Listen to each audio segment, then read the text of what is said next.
Hello students, welcome to medical Vidyarthi online education. आज हम discuss करेंगे, आपके सिलेबस से रिलेटेड तो नहीं है ये टॉपिक, बट हाँ आपके लिए काफ़ी यूज़फुल होगा। तो आपको डी.फार्म पास आउट करने के बाद बिजनेस करना होगा, तो हम आपको दिख ही रहा होगा कि how to open a medical store of pharmacy in India. अब आपको लग रहा होगा कि ये तो मुझे पता है कैसे करना है, बट इसके लिए भी काफ़ी सारे डॉक्यूमेंट्स होने चाहिए आपके पास। वो डॉक्यूमेंट्स कैसे हमें मिलेंगे, क्या क्या प्रोसीजर होगा, किस किस प्रोसेस के थ्रू मीन सारी चीज़ें क्लियरेंस हमें करवानी रहती है। और आपको पता ही है कि डी.फार्म तो आजकल मोस्ट ऑफ लोग बिजनेस के लिए ही करते हैं कि हाँ अपना मेडिकल स्टोर चलाना है, तो डी.फार्म से इजीली फार्मासिस्ट का लाइसेंस मीन्स आपको इजी एक्सेस हो जाता है इफ़ आप खुद ओनर हो तो हम देखेंगे आज कि how to open a medical store. Firstly आपको पता होना चाहिए आपके माइंड में कि क्या क्या स्टेप मीन्स एक कहते हैं ना कि प्री प्लान, आपको प्लानिंग कैसे करनी है। फर्स्टली आपको पूरी चीज़ें कैसे करना है उसका एक प्री प्लान मैप होना चाहिए। देन आपको कैसे वो चीज़ें एग्जीक्यूट करनी है वो होना चाहिए पता। तो उसके लिए डॉक्यूमेंट्स कैसे आपको क्या सबमिट करना है, क्या डॉक्यूमेंटेशन आपके पास होना चाहिए, ये सारी चीज़ें तो आपको जानकारी रखनी ही पड़ेगी। तो वही डिस्कस करेंगे। फर्स्ट ऑफ ऑल आपको ये माइंड में क्लियर होना चाहिए कि कौन से टाइप का मेडिकल स्टोर आपको स्टार्ट करना है। एक होता है फर्स्ट हॉस्पिटल मेडिकल स्टोर, जिसे हम इन हाउस फार्मेसी भी कहते हैं। वो हॉस्पिटल से अटैच होता है, वहाँ पे मीन्स हॉस्पिटल के इंडेंट वगैरह भी आते हैं, आउटसाइड कस्टमर्स भी आते हैं, तो वो होता है hospital medical store. Stand alone medical store, जो कि हम आमतौर पे देखते हैं कि हमें रोड साइड पे मेडिकल दिख जाते हैं या फिर हमारे टाउन में दिख जाते हैं, वो स्टैंड अलोन मेडिकल स्टोर होता है। चेन फार्मेसी और फ्रेंचाइज आउटलेट्स, इसका ये होता है मतलब कि कोई कंपनी अपना मेडिकल चला रही है अपने नाम पे और उसकी आप फ्रेंचाइजी लो, मीन्स आप उनका नाम यूज़ करो और लागत अपनी लगा के, देन वो होता है फ्रेंचाइजी मेडिकल स्टोर। फिर stores in government premises, means government premises के अंदर जो मेडिकल स्टोर होते हैं वो मेडिकल स्टोर। तो ये होते हैं 4 टाइप्स के मेडिकल स्टोर। तो अब हम देखेंगे कि इसके लिए क्या क्या चीज़ें, कौन कौन सी चीज़ें रिक्वायरमेंट होती हैं। फर्स्ट ऑफ ऑल एक आमतौर पर जनरली लोग कैसे प्लान करते हैं कि हमें ये लगता है कि हाँ भीड़ भाड़ इलाके में हम स्टार्ट करेंगे तो हमारा मेडिकल सही चलेगा, और वहाँ नहीं मिल रहा है हमें रेंट पे शॉप या हमें नहीं ऐसी लोकेशन पे शॉप मिल पाती है, तो हम सोचते हैं कि नहीं हम नहीं करेंगे बिजनेस, क्योंकि आमतौर पर देखा जाता है कि मार्केट में चीज़ें महंगी होती हैं, रेंट महंगा होता है। आप अगर परचेज करना चाहो, ओन करना चाहो शॉप, तो वो चीज़ें भी महंगी होती हैं, बट ऐसा नहीं होता है। आपको बिजनेस स्टार्ट करने के लिए प्रॉपर आप मीन्स एक कहते हैं ना कि मार्केट से दूर भी रखोगे, आपको बस ये रखना है कि वो ऑन रोड हो, वहाँ पे आने जाने वाले मीन्स कहते हैं कि टाउन से थोड़ा सा टच में हो। ये सारी चीज़ें ध्यान में रख के आप मेडिकल स्टार्ट कर सकते हो। तो हम देखेंगे एरिया स्पेसिफिकेशन, एक मापक रखा गया है कि इतना एरिया होना ही चाहिए आपके मेडिकल के लिए, क्योंकि शेल्फ्स होंगे, रेफ्रिजरेटर होगा, वेटिंग एरिया होगा, तो और वेटिंग एरिया के सामने साइड डिस्पेंस वाला काउंटर होगा और उस साइड फिर फार्मासिस्ट होंगे, 1-2 वर्कर होंगे, तो एरिया तो रिक्वायरमेंट चाहिए ही। तो कितना एरिया रखा जाता है? 10 square metre for a retail business and 15 square metre for wholesale business. Means wholesale store आप अगर स्टार्ट कर रहे हो तो 15 स्क्वायर मीटर होना चाहिए, और रिटेल स्टार्ट कर रहे हो तो 10 स्क्वायर मीटर से कम नहीं होना चाहिए, इससे ज़्यादा चल जाएगा। फिर है स्टोरेज फैसिलिटी। स्टोरेज फैसिलिटी में आपको प्रॉपर, जैसे आपको पता ही होगा, आपने पढ़ा होगा डी.फार्म में कि स्टोरेज कंडीशन होती है ड्रग्स की। रेफ्रिजरेटर होना चाहिए, वैक्सीन्स, बहुत सारी एंटीबायोटिक्स जिसका कि होता है कूलिंग कंडीशन में ही रखना है, तो उन सब चीज़ों के लिए रेफ्रिजरेटर मैंडेटरी हो जाता है। टेक्निकल स्टाफ, इफ़ आप खुद फार्मासिस्ट हो तो बेस्ट है, इफ़ आप नहीं हो क्वालिफाइड, ओनर जो है वो वेल क्वालिफाइड नहीं है, रजिस्टर्ड नहीं है एज अ फार्मासिस्ट, तो एक रजिस्टर्ड फार्मासिस्ट होना चाहिए, और 1-2 लोग हेल्पर वर्कर जैसे भी आपका फाइनेंशियल वो हो वर्कर्स रख सकते हैं।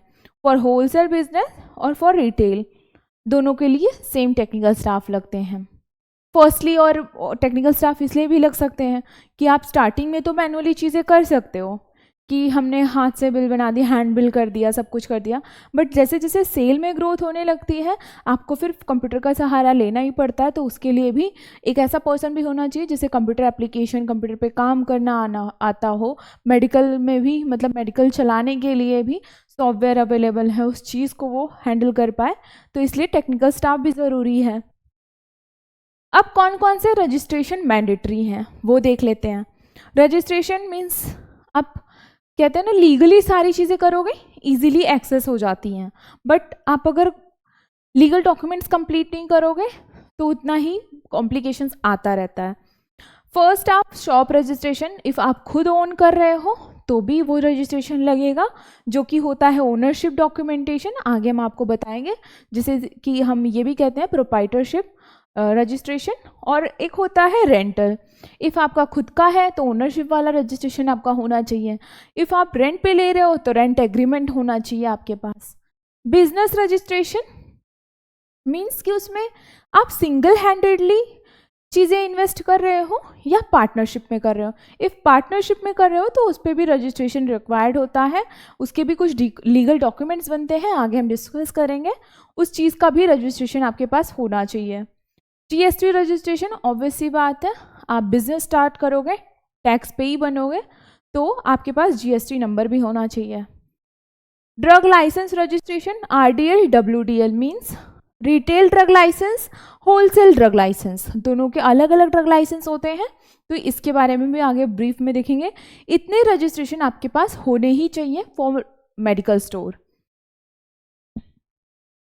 अब मैंने जैसे कि बताया, इफ़ आप होलसेल कर रहे हो या आप सिंगल हैंडेड हो तो ओनरशिप का लगेगा, और आप अगर पार्टनरशिप में कर रहे हो, पार्टनरशिप में करने से क्या होता है कि हमें ज़्यादा चीज़ें मिल जाती है इन्वेस्ट करने के लिए। जैसे कि यहाँ पे मैंने दे रखा है पार्टनरशिप फर्म की क्या क्या बेनिफिट्स हैं।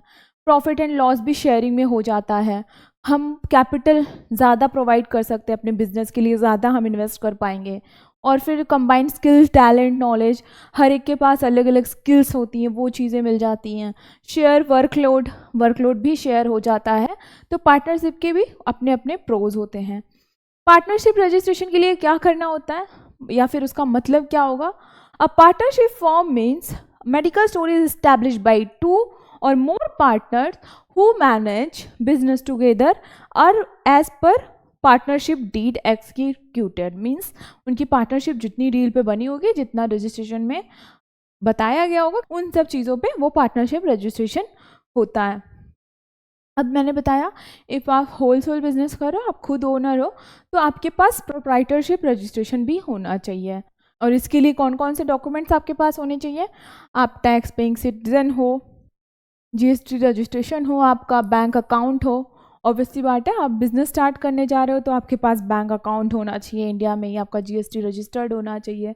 फिर अब इसमें क्या होता है, होल प्रोप्राइटरशिप रजिस्ट्रेशन में there will be only one person as the owner of the medical store, the sole owner runs manage the medical store, there is no specific registration required to be obtained.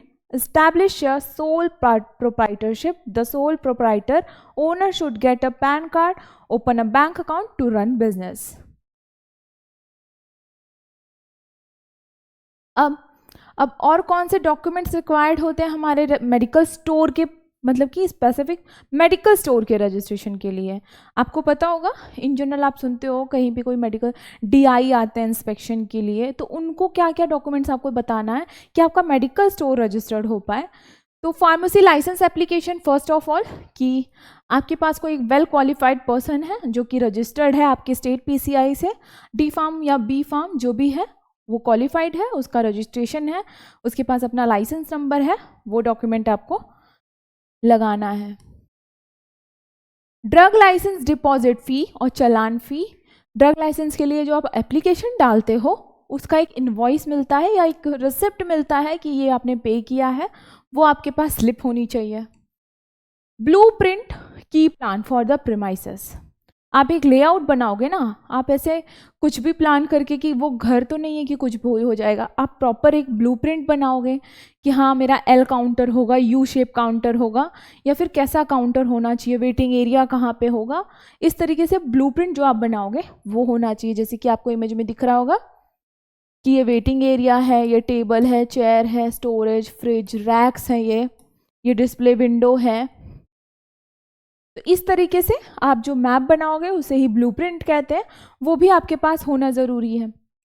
The basis of possession of the premises, जैसे कि मैंने बताया, if आप owner हो तो आपके पास ownership जो होती है उसका रजिस्ट्रेशन होना चाहिए। इफ़ आप रेंटल पे स्टार्ट कर रहे हो, रेंट एग्रीमेंट होना चाहिए। Identity address proof of owner और पार्टनर्स, मीन्स पार्टनर्स है तो दोनों के आइडेंटिटी प्रूफ, एड्रेस प्रूफ होने चाहिए। Ownership proof of premises, if rent पे भी ले रहे हो तो उस प्रीमाइसेस का जो ओनर है उनका प्रूफ आपको बताना है। Appointment letter of registered employed pharmacist component personal, means आप अगर वेल क्वालिफाइड नहीं हो, आप हायर कर रहे हो फार्मासिस्ट, आप एम्प्लॉयड कर रहे हो, तो पार्टनर जो फार्मासिस्ट है उनका अपॉइंटमेंट लेटर भी आपको देना पड़ेगा। Affidavit of the full time working registered pharmacist component person, means full time जितना टाइम मेडिकल स्टोर स्टार्ट रहेगा फार्मासिस्ट का, मतलब फुल टाइम रजिस्टर्ड फार्मासिस्ट का, वो एफिडेविट एक सबमिट होता है, वो होना चाहिए। Non conviction affidavit of proprietor, partner, director under the drug and cosmetic act 1940। ये इतने डॉक्यूमेंट्स आपको इंस्पेक्शन के लिए दिखाना ज़रूरी ही है। इसके बाद वो अपना प्रोसेस करते हैं, वेरिफिकेशन करते हैं, इफ़ उनको सब चीज़ें सही लगती हैं तो प्रोसेस स्टार्ट करते हैं, नहीं तो वो क्वेरी रेज करते हैं कि उसे सही करिए। इस तरीके से मेडिकल स्टोर का रजिस्ट्रेशन होगा। अब फार्मेसी लाइसेंस, जैसे कि मैंने बताया कि इफ़ आप ओनर हो, आपने कहते हैं डीफार्म किया है, तो आपको फार्मेसी लाइसेंस कैसे मिलेगा? आप कंप्लीट करके मार्कशीट्स, फिर आपका इंटर्नशिप का फॉर्म होता है, वो सारी चीज़ें पीसीआई में सबमिट करते हैं, फिर आपको रजिस्टर्ड फार्मासिस्ट का लाइसेंस मिलता है। ये हो गया फार्मेसी लाइसेंस। अब ड्रग लाइसेंस, ड्रग लाइसेंस के बारे में थोड़ा सा जानेंगे, और वो दो टाइप के होते हैं, retail drug licence, wholesale drug licence. तो रिटेल के बारे में देखेंगे। तो ड्रग लाइसेंस क्या होता है कि every medical store needs to obtain drug licence before commencing business, means कि बिजनेस स्टार्ट करने के पहले ये चीज़ें आपके पास पहले से होनी चाहिए। ऐसा नहीं कि हमने स्टार्ट कर लिया है बिजनेस, हम बाद में अप्लाई करते रहेंगे, ऐसा नहीं है। हम ड्रग्स से डील करने जा रहे हैं, हम लोगों को दवाइयाँ देंगे, लाइफ सेविंग जो कहते हैं, तो फिर इसलिए आपके पास ये लाइसेंस होना ज़रूरी है। आप गवर्नमेंट के थ्रू, मीन्स आप अप्रूव्ड होने चाहिए कि हाँ आप ये चीज़ें सेल कर रहे हो। Since medical store involved in procuring, selling drugs, they have obtained drug license from the Central Drug Standard Control Organization CDCSO से, आप CDSCCO से आपके पास ड्रग लाइसेंस होना ही चाहिए। फिर क्या है? State drug standard control organisation SDSCO, state का होता है, सेंट्रल का होता है, जो कि कंट्रोल मीन्स ड्रग्स की प्राइसेस वगैरह कैसे हो रही हैं, कहाँ कहाँ पे मेडिकल, इनके पास सारा डेटा होता है। There are two types of drug licence, retail drug store and wholesale drug store. तो रिटेल के लिए अलग लाइसेंस बनाना पड़ता है, होलसेल के लिए अलग बनाना पड़ता है। अब इन दोनों में डिफरेंस क्या है? रिटेल हम जहाँ से एक दो स्ट्रिप खरीदते हैं वो रिटेल ड्रग स्टोर होता है। होलसेल ड्रग स्टोर जहाँ से बल्क में मेडिसिन रिटेल मतलब स्टोर पे सप्लाई होती हैं, वो होलसेल ड्रग स्टोर होता है। तो यही डिफरेंस है, बाकी लाइसेंस दोनों के अलग अलग बनते हैं। इनको ज़्यादा बल्क में मेडिसिन रखने के लिए अलाउंस दिया जाता है या अलाउ किया जाता है। इनको एक लिमिटेड कहते हैं ना, रिटेल है ना, इसलिए इनको लिमिटेड रखना होता है। Different types of drug licence retail के लिए बनाना ज़रूरी ही है। आप एक सर्वे करिएगा, आप मेडिकल स्टोर पे जाते हो तो डिस्प्ले पे दिखता है कि एक रजिस्टर्ड फार्मासिस्ट का लाइसेंस लगा है, उसके बाजू में 3-4 ऐसे येलोइश कलर के, नियॉन कलर के पेज में फॉर्म्स लगे होते हैं। आप कभी पढ़िएगा फॉर्म 19, फॉर्म 20, तो वो क्या होता है उसके बारे में भी थोड़ा सा आपको पता होना चाहिए कि आप कौन से दवाओं को बेच सकते हो या सेल कर सकते हो, आपके पास कौन से फॉर्म्स हैं, आप लीगली उस चीज़ को कर रहे हो, तो ये सारी चीज़ें भी पता होनी चाहिए। There are multiple forms multiple होते हैं, एनआरएक्स के लिए अलग, शेड्यूल्ड ड्रग्स के लिए अलग फॉर्म होते हैं। बट आपको नॉर्मल इन जनरल जो मेडिसिन रख रहे हो आप, उनके लिए क्या क्या फॉर्म्स लगने हैं, कौन कौन से फॉर्म आपके पास होने चाहिए उसके बारे में डिस्कस करेंगे। और एक होता है FDA के थ्रू फूड लाइसेंस बनाते हैं, जो कि हम न्यूट्रास्यूटिकल्स प्रोडक्ट्स अगर रख रहे हैं लाइक विटामिन, प्रोटीन पाउडर और बेबी के जो भी फूड्स होते हैं उनके लिए वो ज़रूरी होता है, तो वो आपको FDA लाइसेंस बनाना होता है, फूड लाइसेंस FDA से। तो फॉर्म 19B फॉर्म का नंबर है। आप ये एक चीज़ ऑब्जर्व करिएगा कि रजिस्टर्ड फार्मासिस्ट के लाइसेंस के बाजू में 3-4 ऐसे आपको पेपर्स दिखेंगे, वो फॉर्म नंबर्स होते हैं। वो लाइसेंस मीन्स कि आपको ये चीज़ ऑथराइज की जा रही है कि हाँ आप ये सेल कर सकते हो लीगल तरीके से। फॉर्म 19B किस लिए होता है? ये आपको क्या अलाउ करता है? Stocking, selling, distributing of homeopathic medicine. आप देखते हो कि सारी जगह पे हमें होम्योपैथिक मेडिसिन नहीं मिलती हैं, जिसके पास ये फॉर्म होगा वो ये सेल कर सकते हैं। फिर होगा 19C, required for selling schedule x drugs. Schedule x drugs के लिए 19B फॉर्म होना कंपलसरी है, विदाउट इसके आप शेड्यूल एक्स ड्रग्स नहीं रख सकते। Form 20, required for selling retail drugs other than there are different types of drug license sales follow schedule C and C1। ये ड्रग्स लाइसेंस होने चाहिए हम अगर एंटीबायोटिक वगैरह डील कर रहे हैं। Form 20A, required for obtaining a drug licence to sell restricted allopathic drugs. Means जो चीज़ें रिस्ट्रिक्टेड हैं उनको आपको सेल करना है तो आपके पास फॉर्म 20A भी होना चाहिए। Form 21B, required for starting business, sale, distribute drugs that include biologicals, मतलब कि जो कि मेडिकल किट्स वगैरह आती हैं, मेडिकल डिवाइसेस आती हैं। आपको पता होगा कि शुगर की डिवाइसेस आती हैं, मेडिकल किट आता है, ये सब सेल करना है तो आपको फॉर्म 21B भी रखना ज़रूरी है। तो ये इन जनरल इतने डॉक्यूमेंट्स आपके पास होने चाहिए क्या करने के लिए? मेडिकल स्टोर स्टार्ट करने के लिए। तो ये टॉपिक यहीं पे ख़त्म होता है। अब हम नेक्स्ट वीडियो में नए टॉपिक के साथ मिलेंगे। Thank you.